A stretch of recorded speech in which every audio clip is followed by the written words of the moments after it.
We've got a terrific crowd here today for a very special speaker. So I'm really pleased that you've all managed to come. I'll just wait for those couple of people to sit down. That's all right. So Vicky joined the court as Chief Executive and Accounting Officer of the United Kingdom Supreme Court and the Judicial Committee of the Privy Council in September 2020.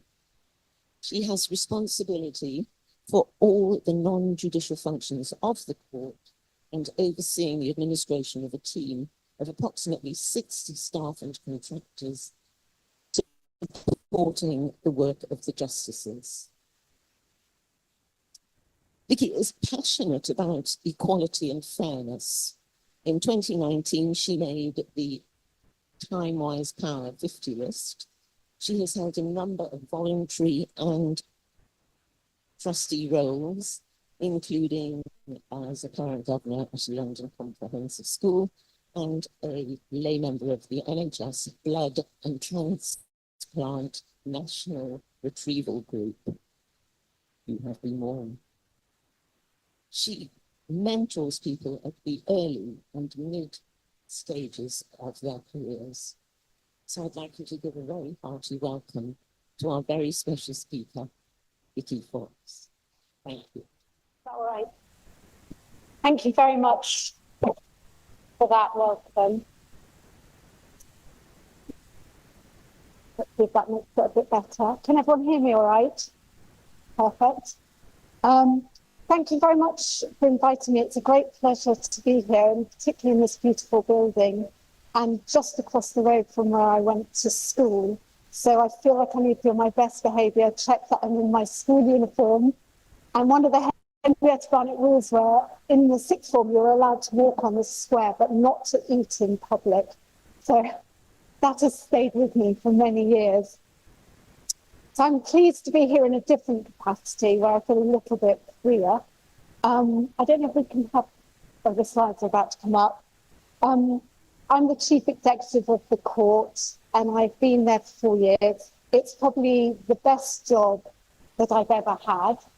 And I'd like to share with you a little bit about what goes on behind the scenes at the Supreme Court. And for people that are aware of the court, you may be surprised to know that it's actually only 15 years old. So you might ask, well, what was happening? Who was deciding these big cases more than 15 years ago? And it was the same judges, but they were a committee of the House of Lords. And that has its origins in our long-standing constitutional history. But in the early 2000s, it was decided this was not a good way to run a modern democracy, and that the separation of powers between Parliament, government and the judiciary needed to be demonstrated more explicitly. And so in 2005, we had the Constitutional Reform Act, and then people were very busy for 4 years trying to work out where would the Supreme Court live. And in 2009, almost exactly 15 years ago, the doors of the court opened. And the justices, who were previously the law lords, put on their gowns and walked across the road, across Parliament Square, from the House of Lords where they were sitting, into our beautiful court building that is directly opposite Parliament. And there you can see so on the your left-hand side, that's the House of Lords, that's where the law lords used to sit, and then we had Her Majesty the Queen came and formally opened the court. The court is the final court of appeal for the whole of the UK. So all civil cases from England, Wales, Scotland, Northern Ireland are heard at the Supreme Court, and most criminal cases, apart from ones from Scotland, are heard there. And it's only arguable points of law of general public importance that are decided by the justices. So normally the case, whilst it might be really important to the parties, it has to be more important in the parties for the Supreme Court to hear it. So it has to have an impact on society as a whole or a very large group of the population. And I'll tell you a little bit more about some of those cases later.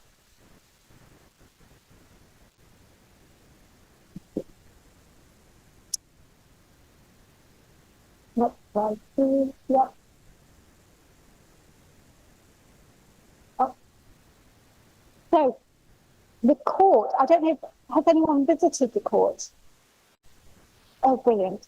Well, you'll know, and you can tell everyone you're sitting next to what a beautiful building it is. And it was refurbished for the Supreme Court pre-austerity, and that does rather show in the way it's been done. And part of what you can see in the court is really important symbols that it's a UK-wide court. This is not a London court, it's not an England court. This is for the whole of the UK.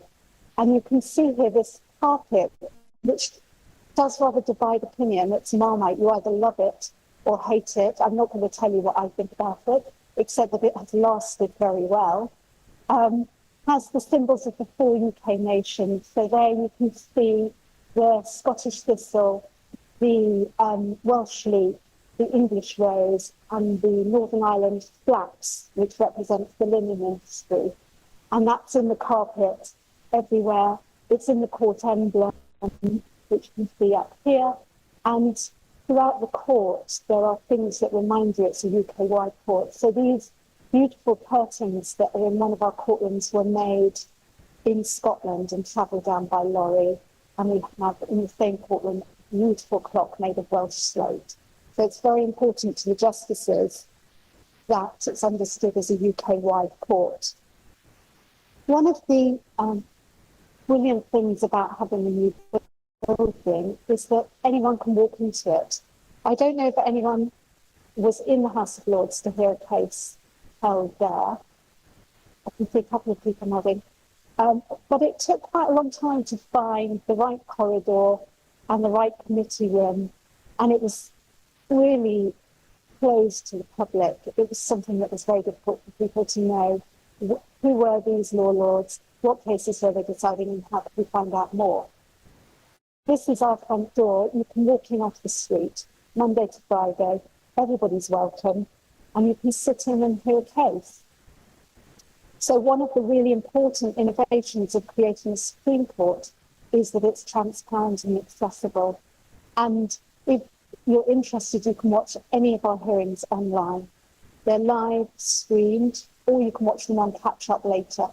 So if you're busy during the day, but you've got nothing to do in the evening, just click on our website and pick a case. The building before it was the Supreme Court has got a long history of law. It was originally this space, not this particular building, but this space was owned by Westminster Abbey. And the road behind the court is called Little Sanctuary. And the reason for that is this was a building where fugitives could seek refuge. And so we've got this lovely long history and connection with justice for over 1,000 years. Other people will remember coming to this building before it was the Supreme Court, when it was a Crown Court, and it had 8 courts, and I see people nodding around the room. And prior to that, it belonged to Middlesex, and it was one of their public buildings. So this is just a little bit about where we are. And I often say when I take people on tours of the Supreme Court, if you look out of our window and you want to understand the UK, this will explain it to you. So you can see here we have the House of Parliament. So we have our legislators, our lawmakers. Over there we have the Treasury building. So that represents the government. Then the next one is us, so the judiciary.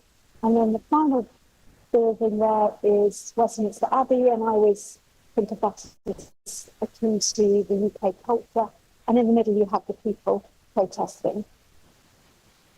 And we always have people there, nearly always different things. But we went through the Brexit years, where we had lots and lots of Brexit protesters. still have some, particularly on a Wednesday afternoon around Prime Minister question time. But we quite often have people now protesting about climate change and many, many other issues. And it's a really good way to understand our democracy. And it's one of the reasons why I love working where I do, because I look out and I see the whole of the UK there. And we have a good relationship with some of the protesters because our security team are very adept at what they do, and they use charm rather than force. So they have a deal with some of the protesters that they can use our toilets in return for not throwing things at our building. So that works very, very nicely. And we call ourselves neighbours on the square. We have good relationships amongst all four of these buildings, you know, at certain levels. Clearly, there are sometimes tensions, and that is part of a healthy democracy. But one thing we should and generally do all share is that commitment to the rule of law and to living in a democracy that is governed by law, so that we have a peaceful way of resolving disputes. And that's really, really core to the stability of this country. Part of that is the court's role, which is to make decisions by applying the law. So there's a dispute, it's decided by reference to rules that are publicly known, that have been passed by people's representatives, and the people that decide those decisions are independent and impartial. So they're free from external influence, and that's absolutely critical for trust in the judiciary and, more importantly, more broadly, the rule of law.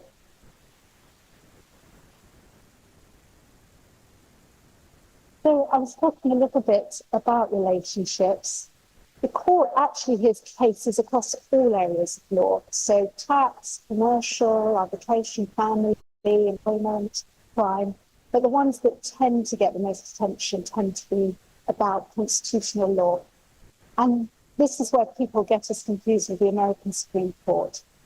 So we, the justices in the Supreme Court, they can hear constitutional cases, but they cannot strike down primary legislation, because in our country, Parliament is supreme.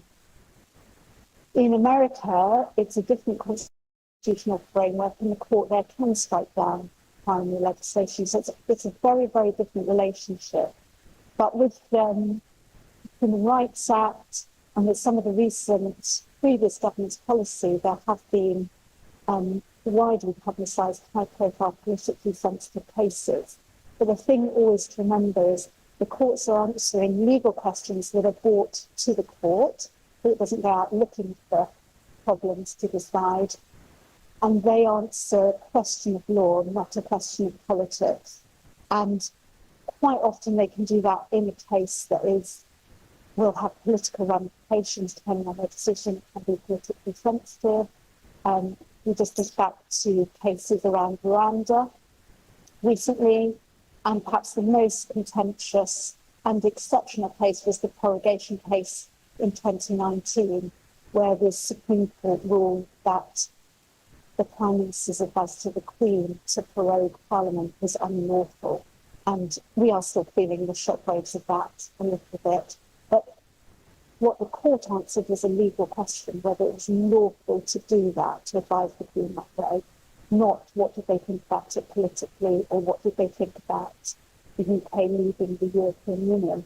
But that sometimes gets lost in translation, and depending on which newspaper you read, you know, may get a completely different view to that.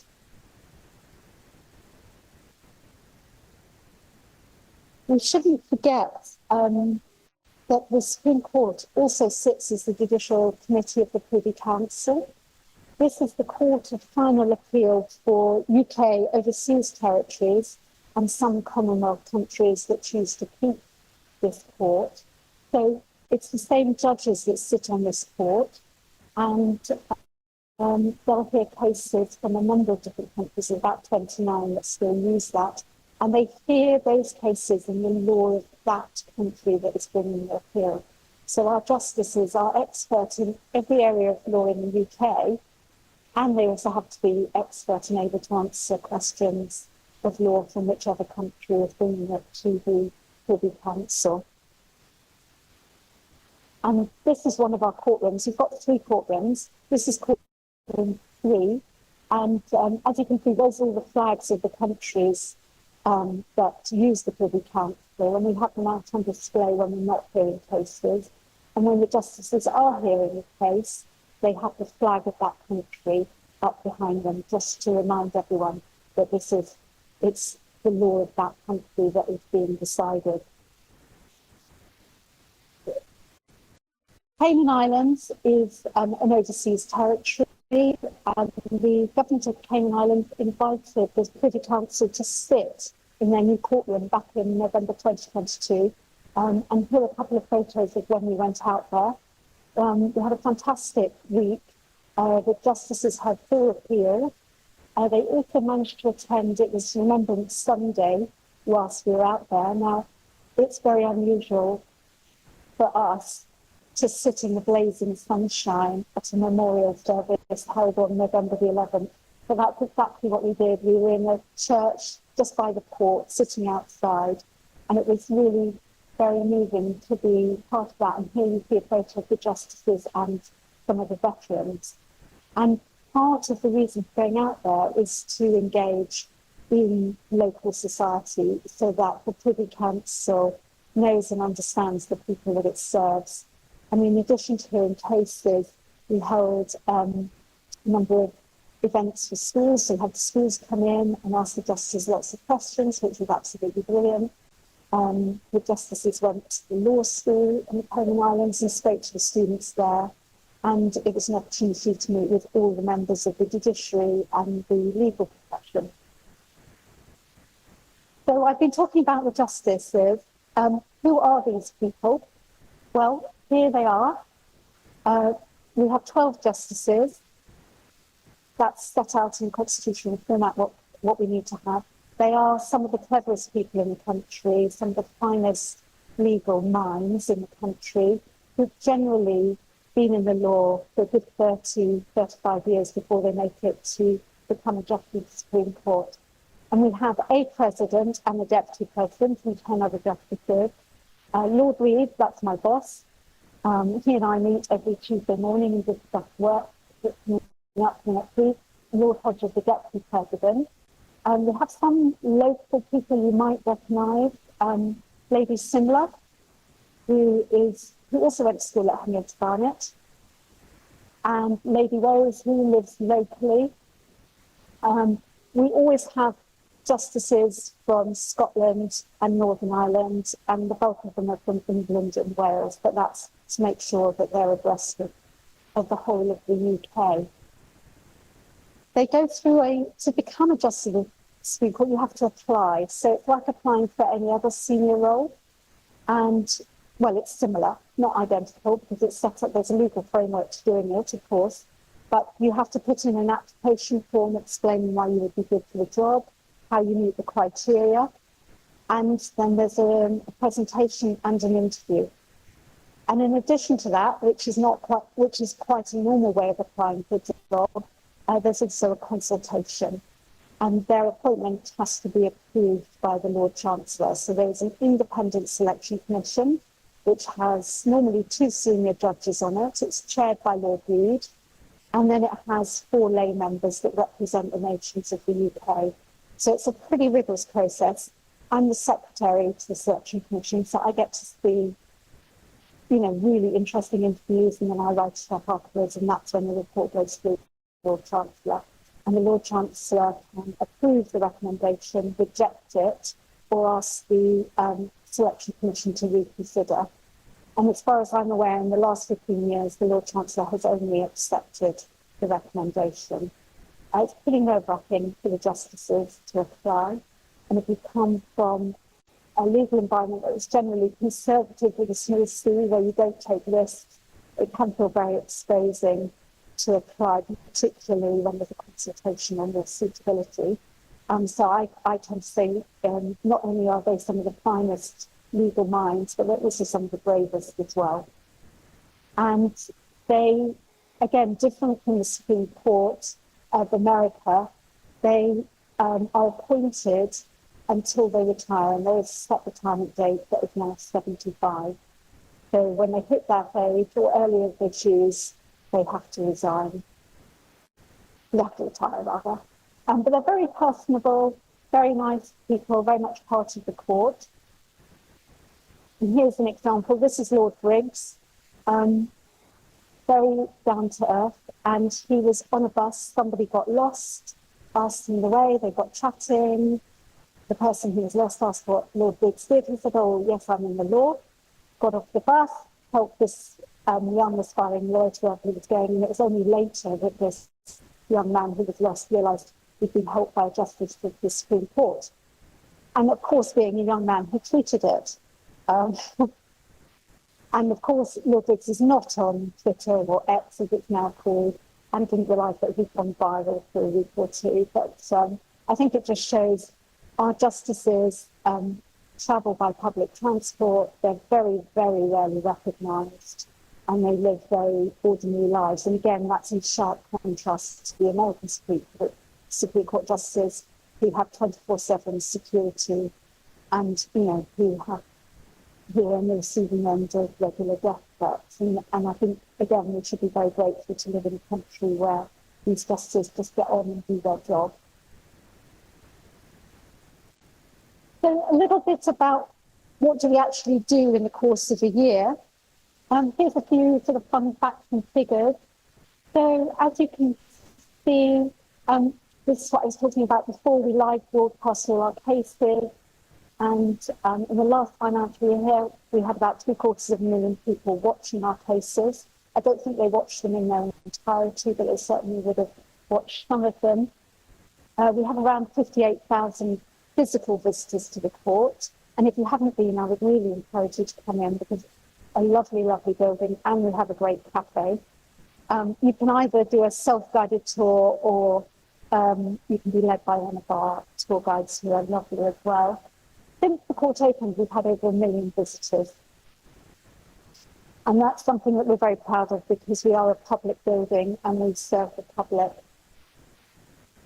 As you can see, we give a lot of tours, and we very much focus on inviting students, school students and university students in. And last year we were able to welcome about 6,000 students. And that's one of the really important priorities of the court. The court hears, between the Privy Council and the Supreme Court, they normally hear between around 80 and 120 cases a year. You never know exactly how many it's going to be, because it depends on who applies to the court. So again, it's something we're reactive to. It's not, you don't go out looking for cases. Here's the photo of Courtroom 1, which is our biggest courtroom, and where some of the most significant cases were heard. It doesn't look like the courtrooms that you see on the telly. And that's because there's no jury, there's no witnesses, and it's not set up in quite such an inquisitorial or confrontational style. You can see that the justices' bench is a sort of semicircle, and the barristers is a sort of matching semicircle. And that's to show that what they're discussing is a really difficult, novel, complex piece of law, and it's meant to be more sort of combined search for an answer than a confrontation.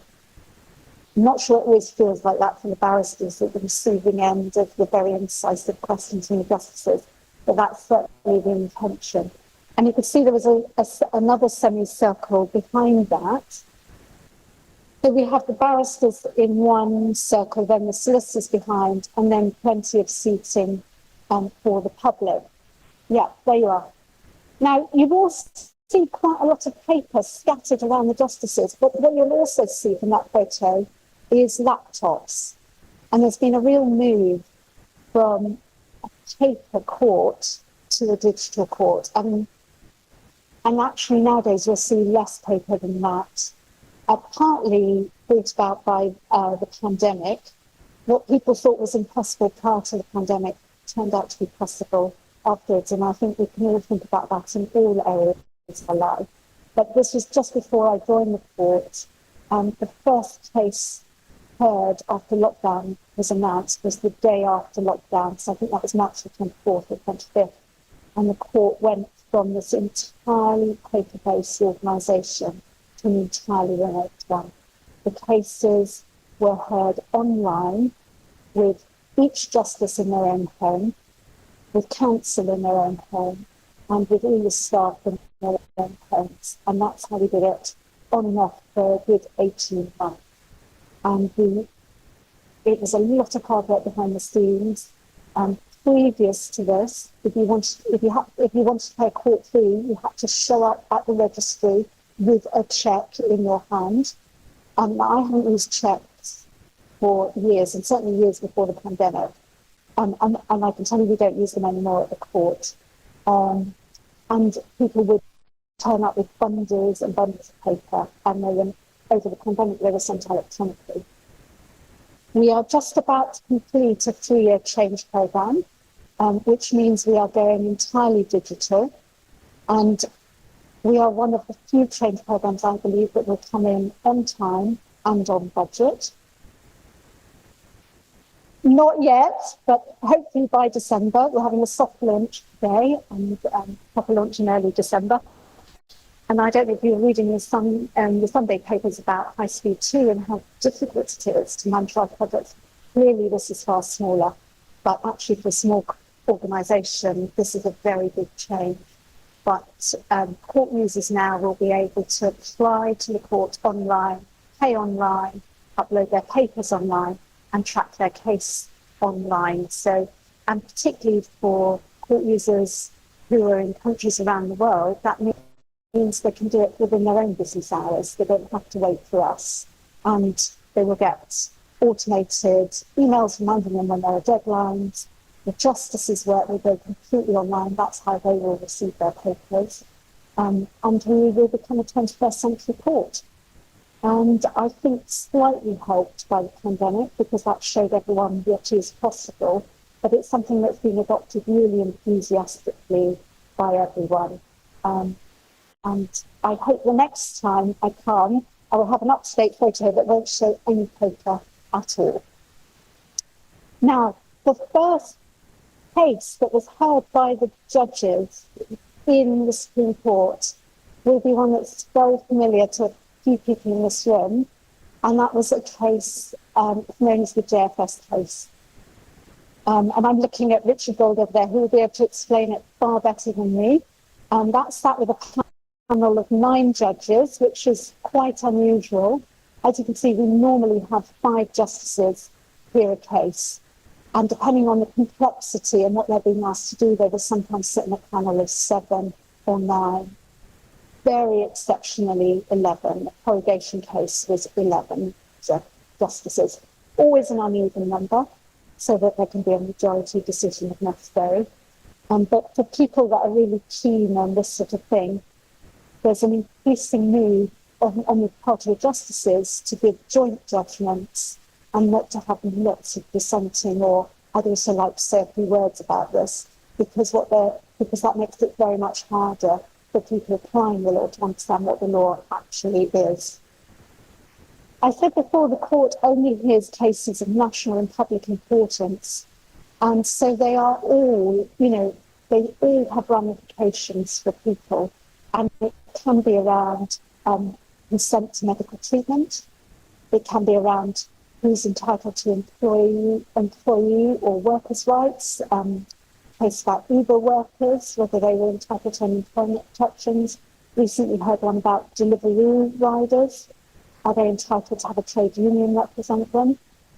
So there's a really big range. A lot of international cases are brought here, so huge international commercial cases are brought here because the courts in this country are so highly respected that people choose this as the place to have their disputes resolved.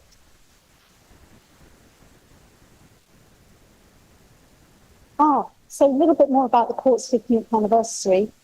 We are marking the anniversary in a lot of different ways, but one of them is we've got a temporary exhibition. This is the sort of space just outside our biggest courtroom 1, and we've got a temporary exhibition of 15 of the most important cases the court has heard in the last 15 years. So do have a look. Do come and have a look if you're interested in that. We're also going around the country giving public lectures about, the topic is a little bit about, oh, you're getting spoiler alert, sorry. Oh gosh, that really was a spoiler alert. So the 15th anniversary lectures, we gave one in Cardiff 2 weeks ago in the Welsh Parliament, the Senate, and the topic is really, what is the Supreme Court doing for the country? And that was that lecture. Next Monday, we're in Glasgow, and a couple of weeks after that, we're giving lectures, justices are giving lectures in Belfast. We've also had a student essay competition, asking students to tell us what use they think the Supreme Court is. We've had an art competition for 15 to 18-year-olds, and we're going to be displaying the winners in our exhibition area, which is next door to the cafe. And we're really trying to engage with all the different people that have interacted with the court over the last 15 years. And last week, we had a reception for all our international colleagues that was very well attended, and also by one of the Foreign Office ministers who is a localish MP from Woodgreen and Harrogate, Woodgreen and Hornsey, from West, and she was at the court. And of course, our local MP is Solicitor General, and that's one of the law officers that advises the government. So I think, we're pretty well represented. Right, now, what's the next slide? That's a good question, isn't it? I'll tell you what, I'm going to carry on without the slides. Don't worry at all, it's fine. This is our library, by the way. That was our library. Absolutely beautiful. And if you book a tour, you can see the library. I'm going to talk a little bit about diversity and inclusion, because I think that was what was coming up next.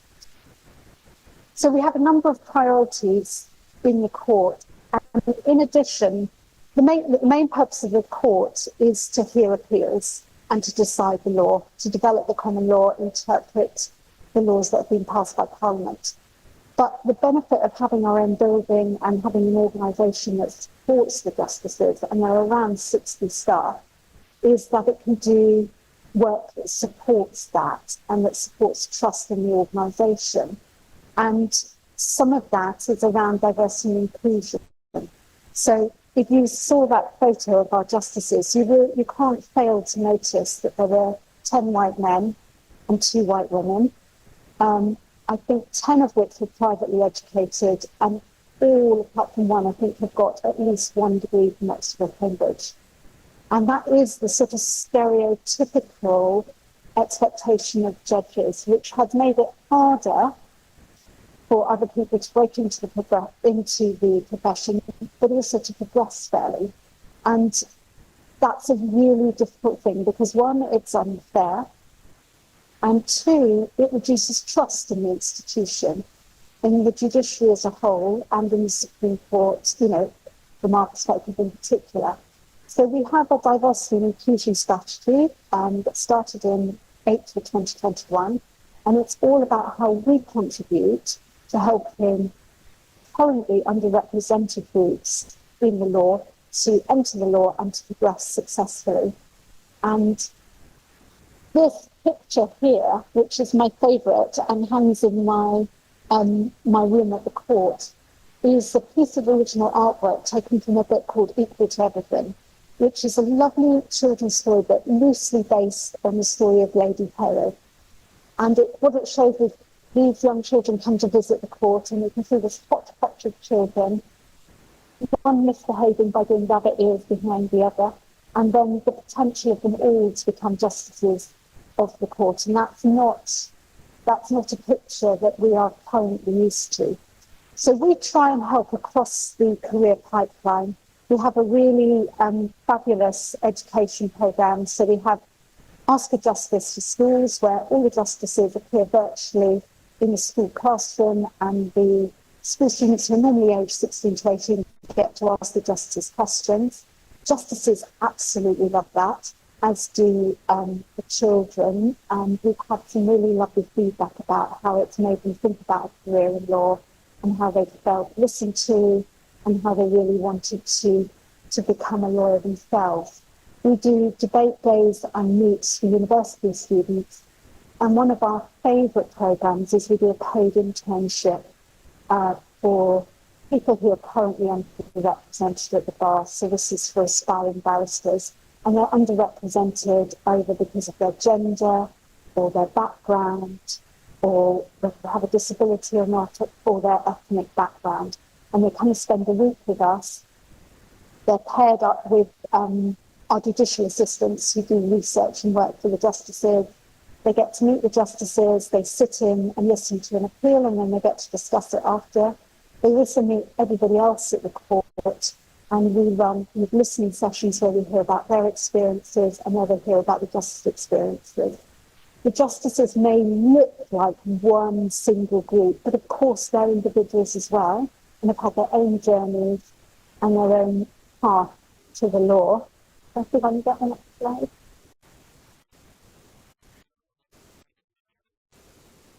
Okay, it doesn't matter.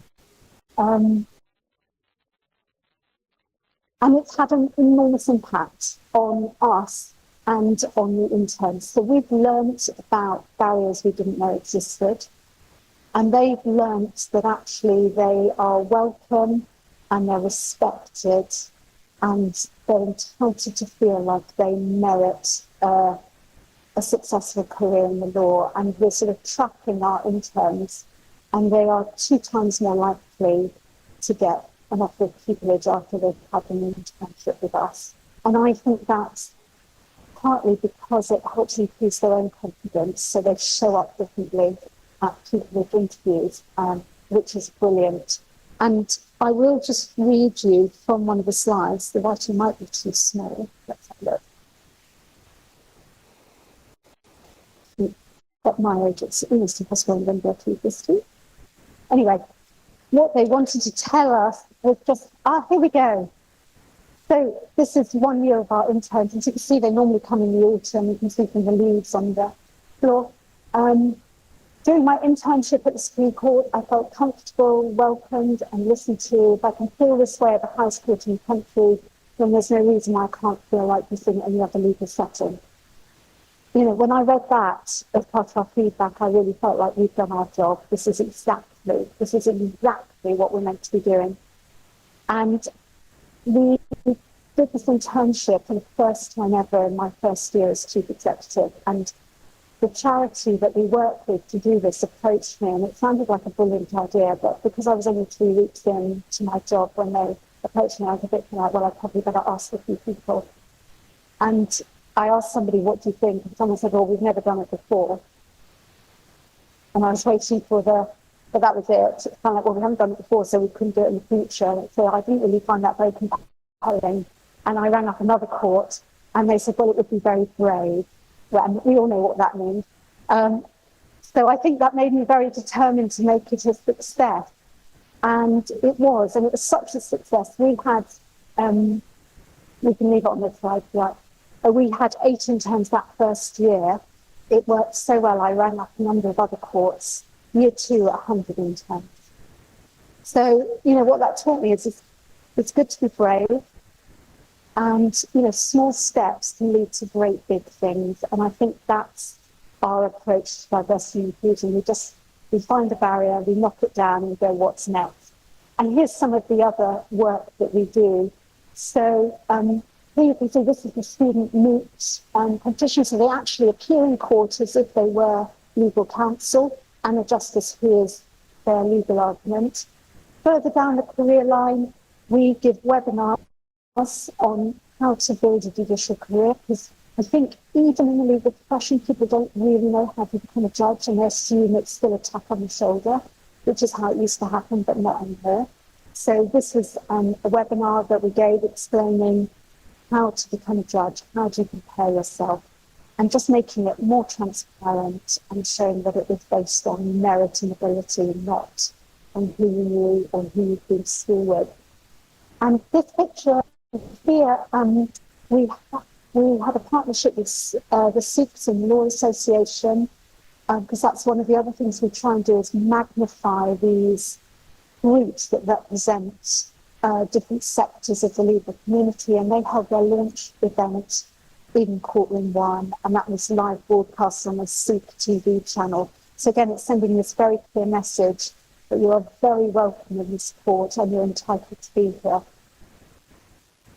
And up here you can see we had a partnership with the Holocaust Education Trust, and we often get speakers in to talk about different experiences, because you don't know what you don't know, and you don't know what barriers people are facing unless you actually ask them and listen to them. So here's just a little bit about what we do. Should we try for the next slide? So here's more that we do that you may not immediately know about. We do an enormous amount of international work, and we have almost weekly incoming visits from countries around the world, and we hold formal meetings with other courts as well. So this is partly to share best practice. It's partly to discuss areas of law and concern that are common across the world, and the kind of issues that judges around the world are really discussing at the moment are things around climate change and litigation about climate change, public trust in institutions. You know, we sometimes think we've got a lot to grumble about here, but when you hear the experience in other countries, we realise how lucky we are. Digitalisation and artificial intelligence, how's that going to affect the justice system? So lots of issues in common with one another. I'm just trying to remember what the other pictures were so I can talk to you about them. Oh yes, one was a schools programme, which I have talked about a little bit. And the middle picture is actually a virtual bilateral with Japan. So the court has got a good relationship with the courts in Japan. Lord Reed, the president of the court, was recently invited out there.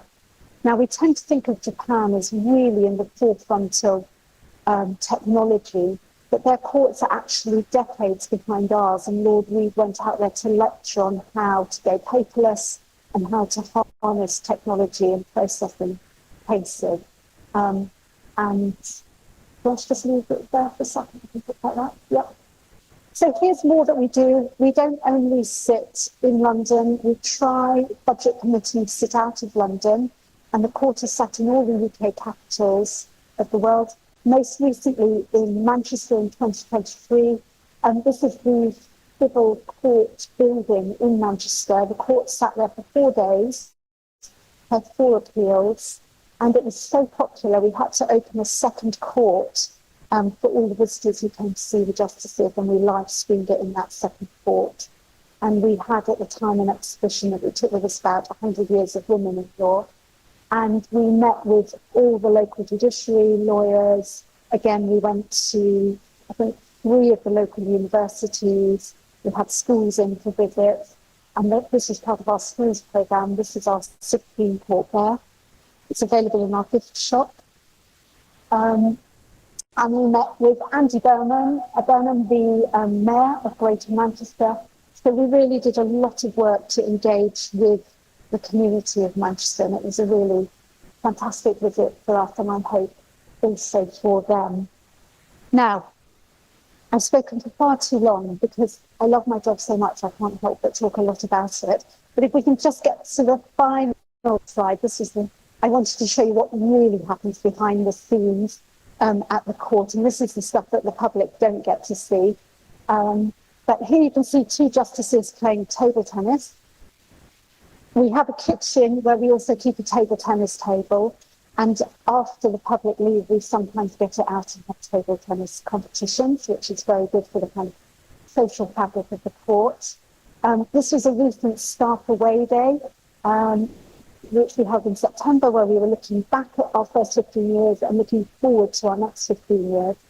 And we're very good at baking cakes, and we always have an annual charity bake-off where we give money to legal aid centres and to help people that can't afford to fund their own legal advice. And here, most recently, you might think we were a shoe shop, shop, but actually we were collecting clothes for two charities, one called SmartWorks and one called Suited and Booted, which provides clothing and interview practice for people who struggle to find jobs, who fall in the hard times and are finding it difficult to put themselves up. And I think that gives you a sense of who we really are. So these, the staff are civil servants, they're public servants who are very much dedicated to the purpose of the court, but also very outward facing and wanting to play their part in UK society. So I think that's where I'll finish, because I know there may be a few questions.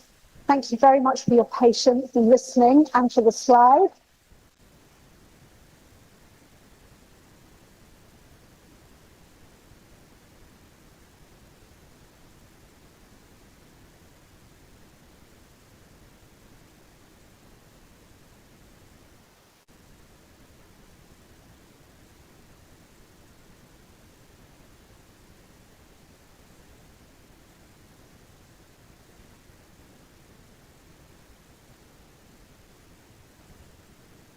Are we on? Oh, we're on now. We're on now. It really was it's insightful, engaging. You actually bring everything to life for us, which is exactly what the students love and also older people love as well as, and so does everybody else. But I just think that the stories are absolutely fundamental. So, you were talking about the stories and how it all works out. So I just think it's absolutely wonderful. So really, really insightful. Another round of applause, please, for Vicky.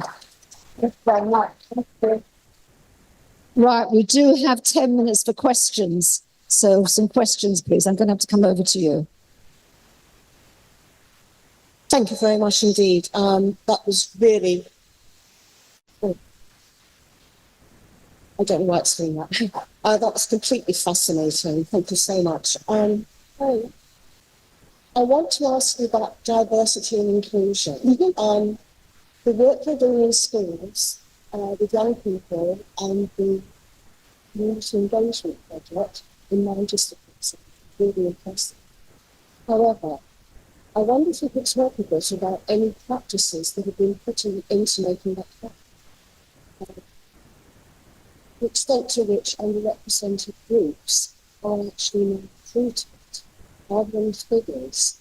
What about the interview techniques that they've been bodybuilding well to encourage people from underrepresented groups to show these things? That's possible. At the end of the day, it's a matter of recruitment, not percentages. It's a great question. We're a small part of a big system, so what we try and do is to take risks that other bits of the legal profession might not do and say, look, this is great, and then try and multiply it out. But for example, in schools, one of the really quick wins that made an enormous difference was we had criteria for which schools we would accept. So we only do 12 schools a year at the moment. We're about to increase it. So one justice, there's one Ask a Justice a year. But it was mostly private schools. So we set different criteria that there had to be a certain percentage of state schools. And we prioritised schools that came from areas of multiple deprivation, where they had a certain percentage of kids either on free school meals or English as their second language. And we changed the schools we were reaching literally overnight. We don't track what happens to the children or the university students because we just don't have that data and we don't have that capability. So I can't answer that question. But with the Bridging the Bar intern, we know they're more likely to get enough of pupillage after they've been with us. And we've encouraged the charity that supports them. They now run a year-long programme because although that 1 week is very important, it's not enough to really help the ready people. 2 of our judges at the moment are taking part in reverse mentoring. And another thing we changed was, so we employ judicial assistants who are very bright junior lawyers that come and work for a year, working directly with the justices. One of the interns, when she gave a presentation to us at the end of the week, she said, if I'd applied for the role of judicial assistant, you would have looked at the university I went to and you would have put it in the bin. And she goes, let me tell you why I went to that university. And it was because she was caring for a mother. She'd grown up in a dysfunctional, violent family. She was studying, working and caring. And so she had to be at a local university. And I was thinking as she was speaking, she was displaying many of the skills that we look for in judicial assistants, like ability to juggle competing tasks, resilience, strength, planning. And yet none of that was visible on her CV. So she's right, you would have put CV in them. So we now do contextualised recruitment, where we ask, is there any other information we ought to know? Tell us about anything like that we ought to know about. So I wouldn't say that we've nailed it yet, but we are very responsive to what we hear and we're very, because we're small, we're able to change things very quickly to try and make a difference. Okay, question.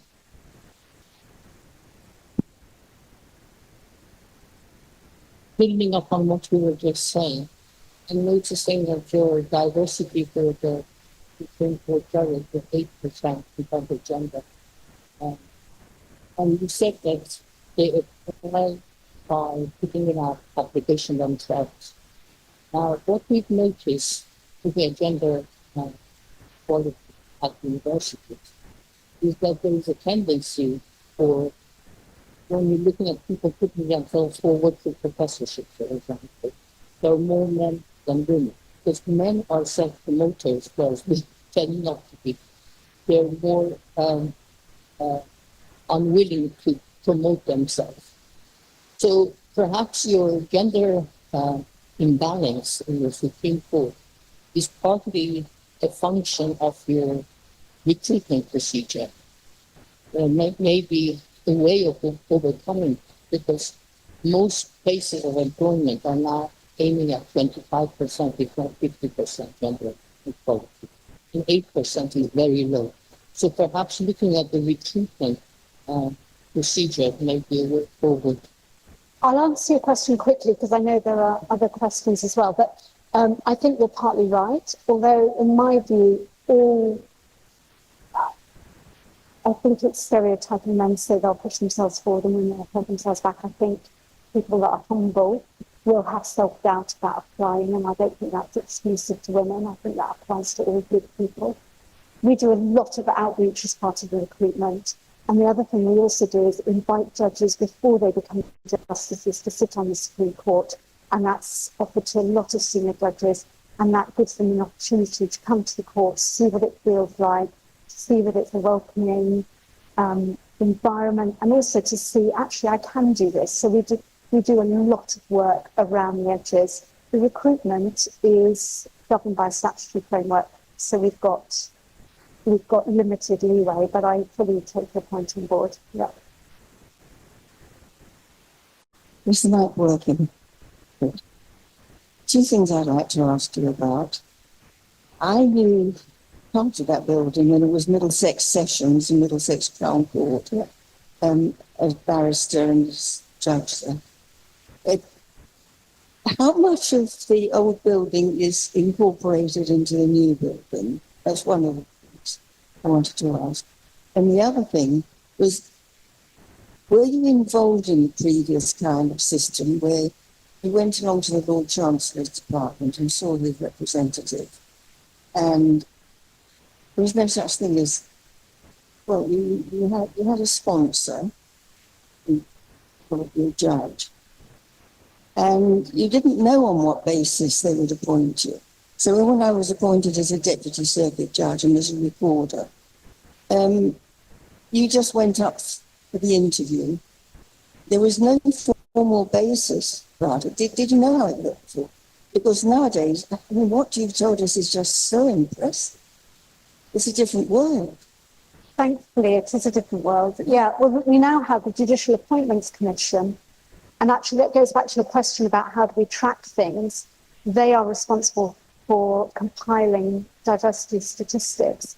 And it's publicly available, those statistics, so you can see who applies, who gets longlisted, who gets shortlisted, who gets past interview, who gets recommendation, and you can see where the problems are. And that's really important. So it's so different from being tapped on the shoulder. And it's still not perfect. We've still got a way to go, but it's an improvement from the past. And in relation to your question about the building, I think the building has been very sympathetically refurbished and modernised. So the cells that were there, I have to tell you, are now meeting rooms that we hire out. So they're a bit more attractive than they were. And the cafe is in a well of the court that didn't used to have a roof. And it used to be where the bins and dead pigeons were. And now it's this lovely, lovely cafe. So some things have changed quite dramatically. But some of the wood carvings and stuff have been reused, and they form part of the benches that the public sit on. And a lot of the panelling is still the same, but they've brought in a lot more glass, so it's much lighter. And they've raised the height of the ceiling, so it just generally feels a much airier, bigger building. And of course, when it was a Crown Court, it had 8 courtrooms, and now we have 3. So it's quite different in that respect. But I think if you came back, you'd recognise it. Yeah. Thank you, Vicky, for an inspirational talk. I noticed on your site map there was an area set aside for protests. If you had protests from either pro-Israeli or pro-Palestinian groups, how would they have been coped with? Well, we have had both. Not coming into the court, but we've had both on the square. And generally, I think they're policed very well. I mean, I haven't been in town at the weekend when there've been enormous protests, but I have seen, lunchtime ones, and I think generally they're policed very sensitively because people do have the right to protest. What they don't have the right to do is intimidate or threaten other people or stop, things from going on. So generally, the protests are peaceful and generally they're good-natured and counter. The only annoying thing is some of the climate protesters glue themselves to the road, and then people get really cross because, it creates utter chaos. But other than that, I think people recognise that it's part of democracy, is protesting. Okay, thank you. I think we're coming to the end. I've got one tiny question for you, Vicky. Yeah. You're passionate about what you do, which is wonderful. How did you feel when you were first recruited? Oh, well, terrified and excited. When I saw the job advertised, I thought, wow, that looks like an amazing job, but I can't do it. And I sort of looked at it, put it away, looked at it, put it away. And in the end, my husband, who is amazing, said to me, why are you judging yourself? Why don't you let someone else do that? You make your case and let someone else do it. And I went through an utter roller coaster of emotions through the interview process, to the extent at the end of the final interview afterwards, I was crying and I was like, it's so embarrassing. I did the most terrible job. I can never show my face in public again. And then 3 days later, I got the job, and I was again crying and shouting. And I just think I'm very, very lucky, just very, very lucky to have the job. And I think what I try and say to other people is you don't have to always really believe in yourself or your ability to keep progressing. You just keep going, and that's ultimately what works. And that's wonderful to pass on to students if they hear you. Vicky, I would say that the Supreme Court are very lucky to have you as their public face. Thank you so much. Thank you. Oh, that's very nice. Thank you very much. Wow, that was a big wow. We have a very large audience here today, and I'm delighted we have Vicky because that was a superb, insightful, engaging presentation.